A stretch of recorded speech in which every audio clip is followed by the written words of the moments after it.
Hey everybody, we're in Parma, Idaho, which is extreme western Idaho, which is about maybe 20-25 miles due west of Boise, Idaho.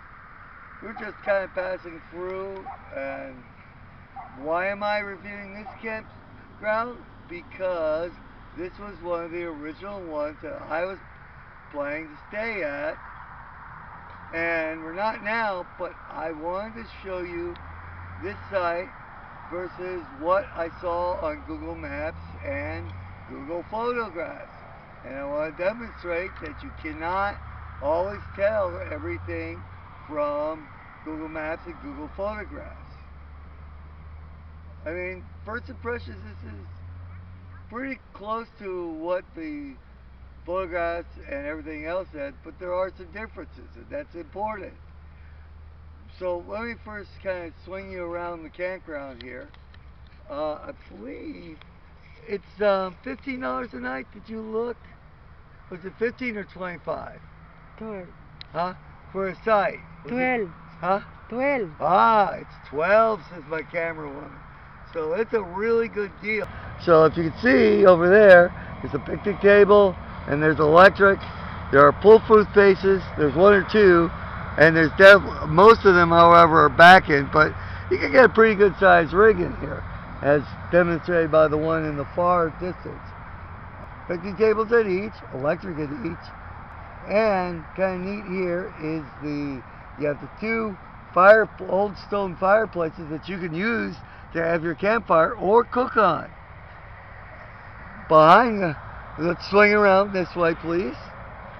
We have the playground.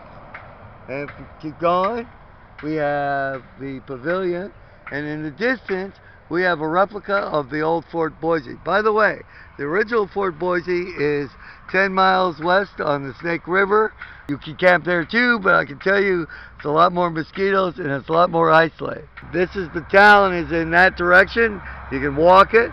There's a whole bunch of stuff. There's a Wells Fargo, several banks, several diners, a grocery store, a Ace Hardware. Pretty much anything you could need here in this little town. So that makes it a really good thing. Now let me kind of mention the not so great thing.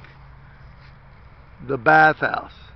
Yeah, you can see it on the Google Maps, and there's photos of the campground, but they don't have any pictures of the bathhouse. And that's kind of that's really serious, because the toilet and the sinks are okay. I won't say they're great. I mean, I would say fair condition. They work. They're not the cleanest, but they're not the dirtiest I've ever seen. So they're kind of But the showers are a disgrace. I'm sorry. They are just, ugh. I mean, it's just like concrete floors with rust and mold and no. I mean, even I, who is a serious backpacker, I'll tell you what, I would have had to been out in the backcountry for a week and a half before I'd serious, and I absolutely would wear shower shoes in these.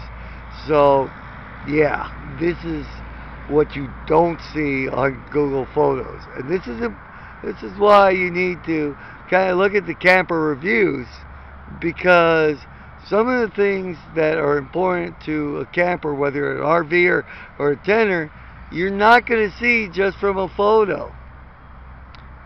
Oh, by the way, another thing that's kind of not obvious is right across the highway where you see the traffic, a mainline cross-country railroad line which hosts like 25 to 35 trains a day.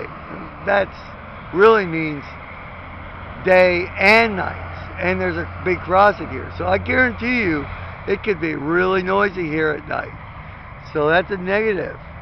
So how would I rate this thing? I'd have to give it a 6. If it wasn't for the town, it would definitely be a 5. But since you have the amenities here, the low rate, and honestly, it's rare. It's really hard to find decent campsites in the Boise area. This isn't the worst choice in the world. I won't say it's the best choice in the world, but it's definitely, considering its options, I think it's a good compromise. So we're going to be moving on here, but you know, I really wanted to show you this because I really did research it, but there was no way for my research that I was going to know that the showers really sucked. And I want to point that out. But don't focus on the showers. This is actually a decent campground. It's just not a great campground. It's kind of a fair to good campground. Have fun, camp wisely, and get out there and experience life. Don't let the lockdown of 2020 stop you. There's a lot of recreational things to do, and there's a lot to be done, and that is not affected by the lockdown. This is Danusa. Please rate, comment, subscribe. Please look for our other campground videos and travel videos. As we've done a bunch already posted, and there'll be a bunch more coming up soon. Thank you, and good afternoon.